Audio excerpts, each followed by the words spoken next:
ladies and gentlemen, to You Heard It Here, Season 1, Episode 6. I'm your host, Ben Eddy, and today we have a very special guest with us, Mr. Andrew Rhines. You want to tell us a little bit about yourself and what you do? Yep, my name's Andrew Rhines, kind of raised here in Ardmore. Started Prairie Creek Ranch back in 2022. Didn't really grow up really connected to agriculture. My granddad had a place over near Durant that I kind of grew up on and off of as a kid. But when I was 10 or 12, he kind of sold the cows and turned into a hay operation.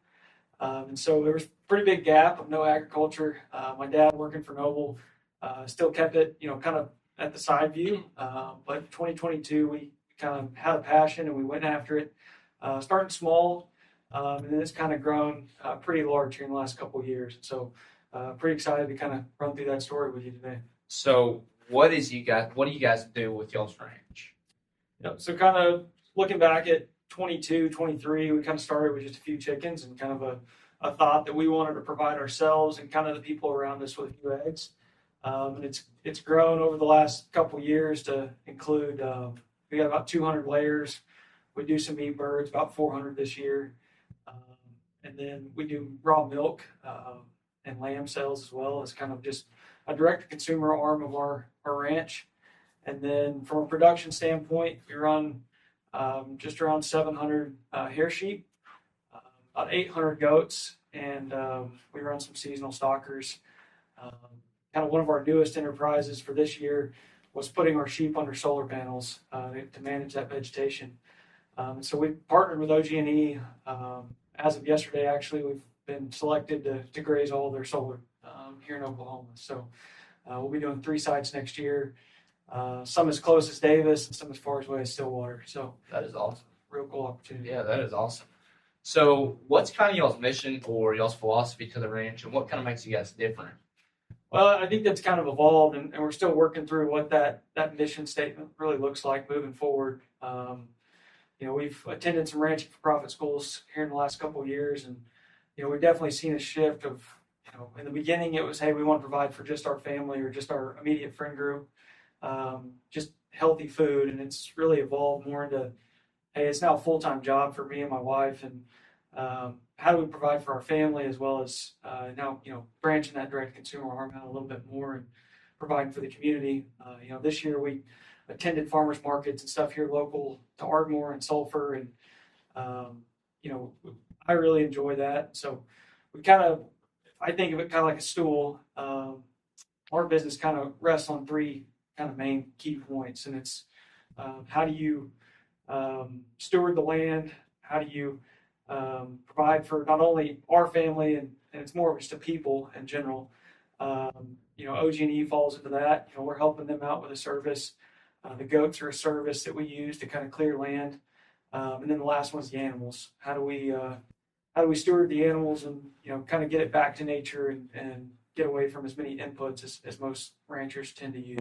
Yeah. So when starting out, there's always challenges that you're going to face. What are some of the biggest challenges you guys face?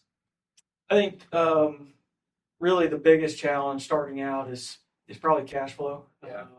We started this ranch. I was working full time in Dallas, driving from Ardmore to Dallas every day, getting up at 4 o'clock in the morning and then doing this at night when I got home at 6 or so. And so, cash flow is important, and we were using off-farm job to kind of crutch it. But, aside from that, I think it's just getting started. Everybody, wants to put a bunch of plans together, and, you can plan as much as you can, but it's never going to fully be that. So being flexible and being willing to do the extra hours. I mean, there's going to be some hard work involved, but it will pay off, and it will, I think, come full circle. Yeah, 100%. So kind of like Noble is kind of switching into the regenerative agriculture. You guys are kind of doing the same type of thing. So what's kind of y'all's day-to-day process?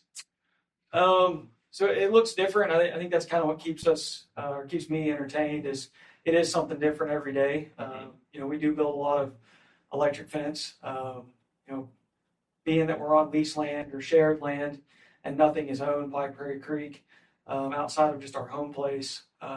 Everything's portable. And so we build miles and miles and miles of electric fence every day. but in the same sense, we're very adaptive. And so, a lot of times people think of regenerative, oh, you're moving your animals every single day or every 3 days. There's no way you could ever go on vacation. And I think what's cool with adaptive is instead of thinking, and most people have hard pastures that are 50 to 100 acres, and you're going to leave your animals so many days. If I know that, hey, I've got something coming up the next 2 days, I don't need to be able, I need to be able to leave and not move animals.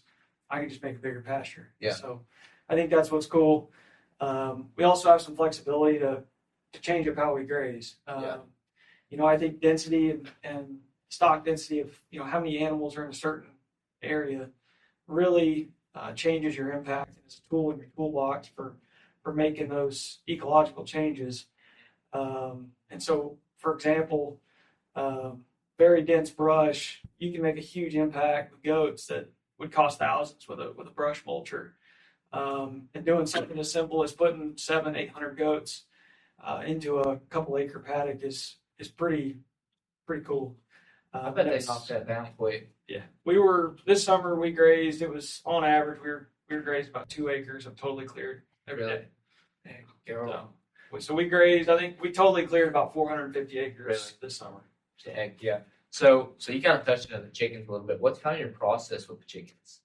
So it as well as evolved. We started out processing everything on farm. We went and there's a guy out in Virginia, Joel Salatin, that we went out and toured his place on a little farm tour, and he's got an on-farm processing, and so we thought, that's what we're going to do. So we bought some equipment, and we found out that the state of Oklahoma really doesn't, they don't really look highly at on-farm processing. So we started out, you can only sell whole birds, you can't cut them up in the state of Oklahoma, and you can only do so many a year on farm. And what we found is that local people at Ardmore really don't like buying whole birds. They want to buy the chicken breast or the thighs, pre-cut up, ready to eat.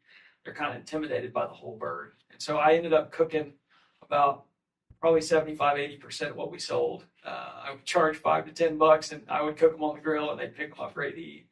And so we've kind of shifted that mindset. We now drive all the way to Commerce, Texas, and we process. And now we have no problem selling, cuts of chicken. But it's a little bit different from when we started. Yeah, for sure. That's awesome. So you touched into all the cattle, or into all the livestock that you guys raise. So that's cattle, goats, sheep, and chickens, correct? Yeah, we got 2 dairy cows as well. Okay. Those at our kind of home base headquarters, we call it the compound. My parents owned a house that I grew up in on about 40 acres, and then we had the opportunity, I think 3-4 years ago now, to buy 17 acres right next to them. So grandparents bought that, and they built a house, and then we kind of sectioned off about 5 acres for myself. We built on it as well. So on that little land base, we run the milk cows and chickens and stuff like that. What's kind of like, so with the dairy cattle, are you guys having to go out and milk them however many times a day? What's kind of process? So kind of when we started, we went up and toured a farm, and we were kind of inspired by the idea that you can only milk once a day, and that you can do that if you calf share and leave the calf on. And so that's what we do. My wife milks every day, 6 days a week basically. But we do have the calf still on the cow, and so you can, if you want to leave for a couple days, it's not going to hurt the cow anymore. Yeah. So I think that's what's helpful, and kind of the milk demand is something that we've seen fluctuate, and so most people aren't really used to the idea of raw milk, and so they go to the store and they buy their milk, and if it sits in the fridge for a week, it's okay. And what we're having to teach them is that when you buy your milk, once you open it, it's only good for 7 or so days. Yeah. So it's a little bit different mindset. Instead of going and buying it, or saying, hey, I want to come get a half gallon today. If we have extra left over, that's awesome. But it's not really shelf stable for us to keep very long. Yeah. So we don't try to sell any milk that's older than 2 or 3 days in our fridge. And so that's kind of why we've done the subscription-based model, is kind of setting up that schedule of, hey, every single week, Ben's going to come get a half gallon of milk on Tuesday. And so that kind of helps us keep with the flow and keep our waste to a minimum. On average a day, how much milk would you say you guys get? Between the 2 cows right now, we probably get close to 2 to 3 gallons. Okay. Yeah. So, how does the business side of y'all's ranch, the marketing, the direct to consumer, wholesale, farmers market, etc., how does that business side of your ranch like remain continuing like to grow and stuff? So how like whenever you started out, how has that changed from where you guys are now? So used to we had just a just a sign on the road that said pasture-raised eggs. So we were just relying on folks to call us and stop and buy. And kind of what we found was it's kind of a headache. So you get a phone call at all hours of the day, want you to open up the gate, come up, grab some eggs or whatever. And so last year we switched over to an online platform called Barn to Door that allows us to kind of set up scheduled pickup times. So we have pickups from 8 to 9 and 5 to 6, Monday through Saturday. As well as, we go to the farmer's market here in Ardmore and in Sulphur throughout the growing season. And so from that standpoint, that marketing's it takes care of itself now. Yeah. And it's way less of a headache on all of us. We also sell wholesale eggs all the way up to Norman at a place called Resupply. So we'll take them 40 dozen eggs every few weeks. We also work with Better Together Farms out of Davis, and they sell our eggs as well. And so that's super helpful, and we really appreciate the wholesale as well because it does help move product. That's kind of overstock, I guess. We've got our weekly customers. We've had a lady here in town that runs a bakery that we've sold her basically 4 to 6 dozen eggs every single week for the last 3 years. And so,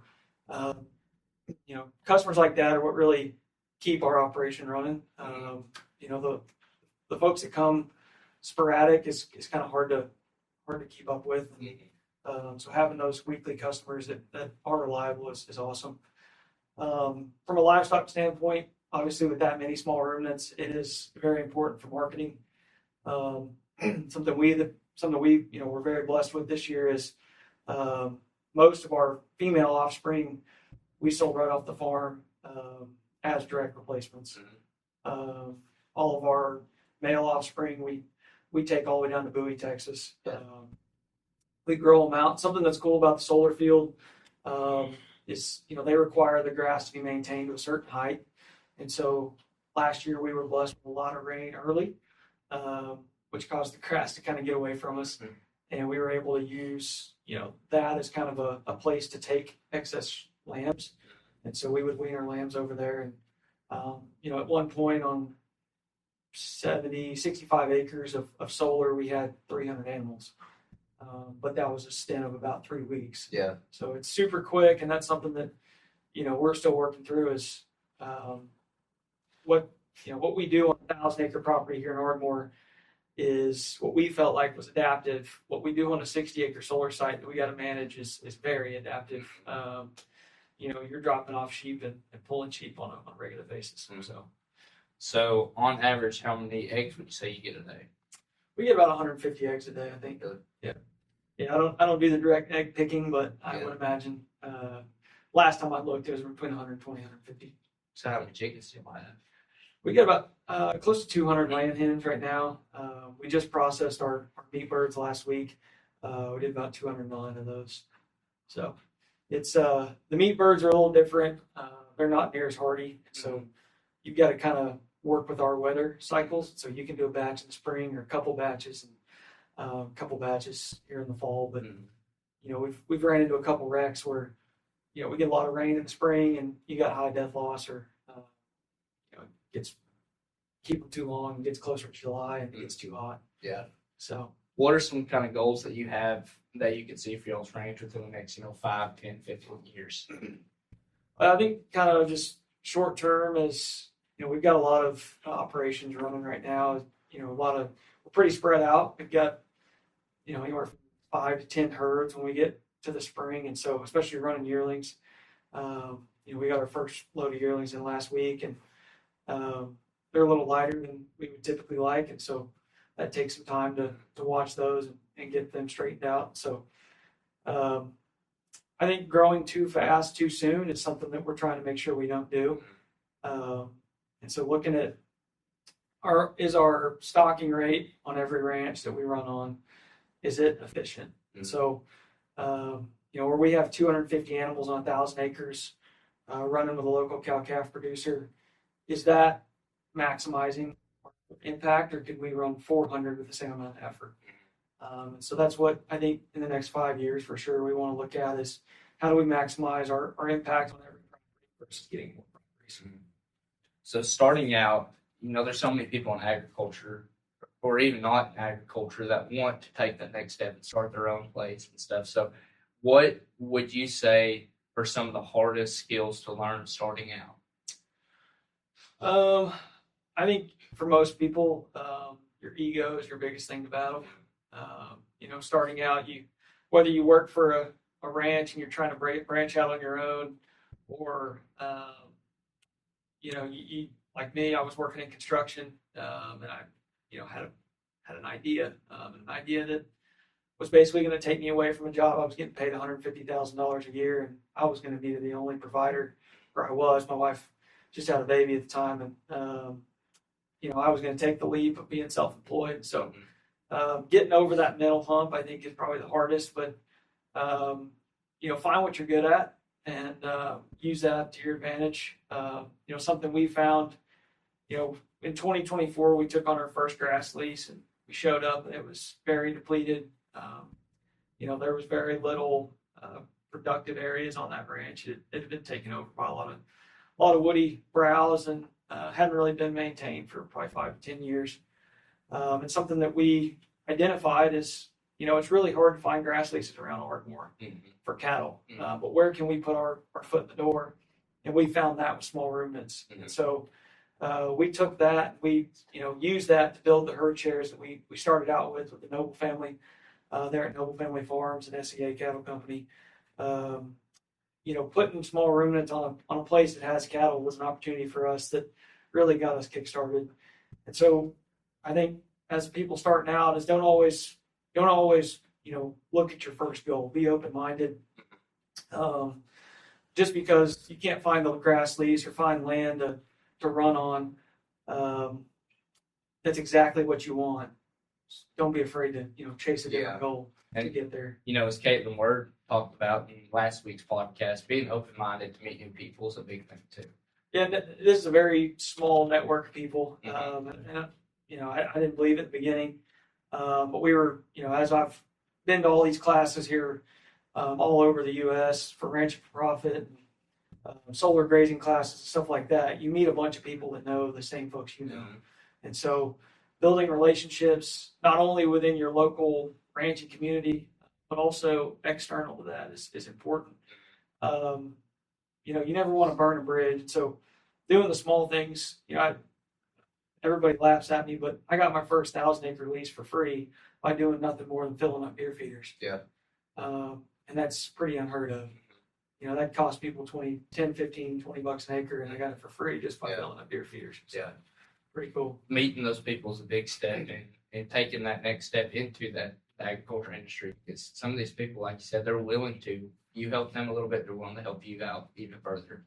Yeah, I think that's something that a lot of people don't consider is some of those old time ranchers. They may seem a little crusty or a little rude and mean, but they're going to be your biggest advocate. Yeah. They want to get you in ag. They want you to succeed. They're the folks that are going to be out there helping you when you need the help. If you can get through those hard times with you, you can get through the good times. Sure. So what's something that you wish more people kind of realized about the regenerative agriculture? I think there's a negative kind of connotation, or there's a little bit of hesitation to kind of making the switch. The idea of change, I think, is hard for a lot of people. And it's kind of scary to think that, I'm going to go from total fertilization, I'm going to fertilize everything on my ranch to, I'm going to go cold turkey. And, kind of how I look at it is all of those are tools, ultimately we want to get back to how nature intended it to be. But, there's going to be things that you have to use to help you out along the way. Maybe dropping fertilizer on your whole ranch in the operation, but just start with 100 acres or start with 15 acres and see the difference. We're not telling you to never fertilize or never weed spray or never do anything ever again.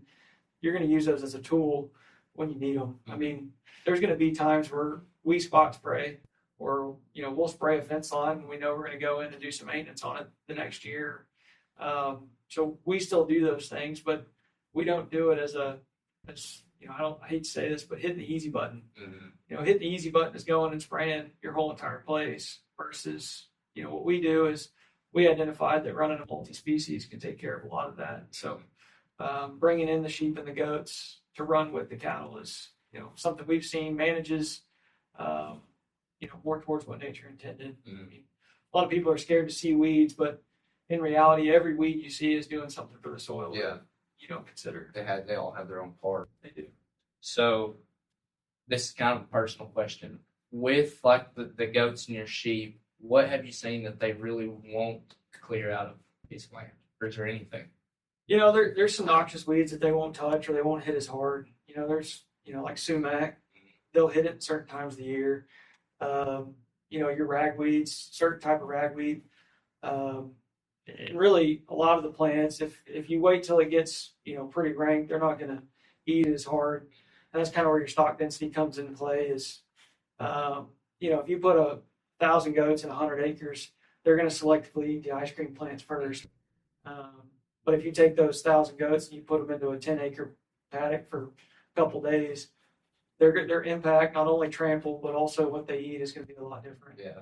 And so I think, knowing your context and also having a goal of what you want in every place of your property really helps. Just saying, hey, I'm going to go move the goats every week into a 10-acre paddock probably isn't going to, you're not really keeping the land and the animal in mind at that point. And I think that's kind of the biggest, not really hurdle, but important thing in regenerative to think about is you got to keep the animals front of mind and the land. Yeah. It's not one or the other. You also got to keep, kind of like the people aspect as well. You'll get burned out real quick if you're out there every single day moving the same fence, four-sided. So planning your moves to where, you're not moving every single side of the fence every day, or, maybe you're out there brush hogging the paths to make it easier on you so you're not climbing through the brush. Yeah. Stuff like that, just kind of keep your morale up. Yeah. So what has been one of your proudest moments in starting the ranch? I think, there's two sides to this. From a business standpoint, you get that first offspring check. That's a pretty cool moment.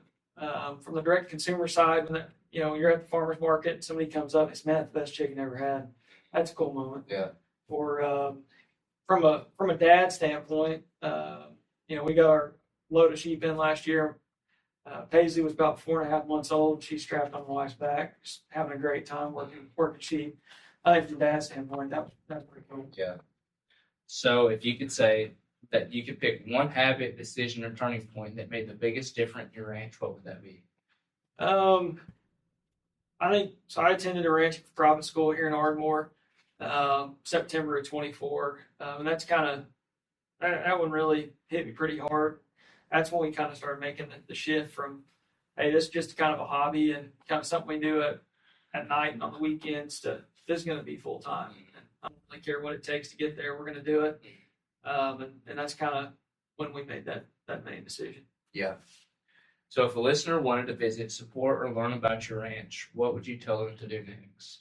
Come on, give me a call. Give you a call. We're always looking for folks to, get involved, and, something we really in the next, couple of years want to start is kind of an internship program. Mm-hmm. There's not very many opportunities to go out and see what a regenerative ranch looks like. And so, what I would like to do is open it up for a summer intern or even, through the school year, something like that. Come in, get your hands dirty, see every part of the business. A lot of folks get the opportunity to do like show sheep and show goats, but to run a commercial set of ewes and commercial nannies on a huge scale is something that a lot of people don't get to see. And so,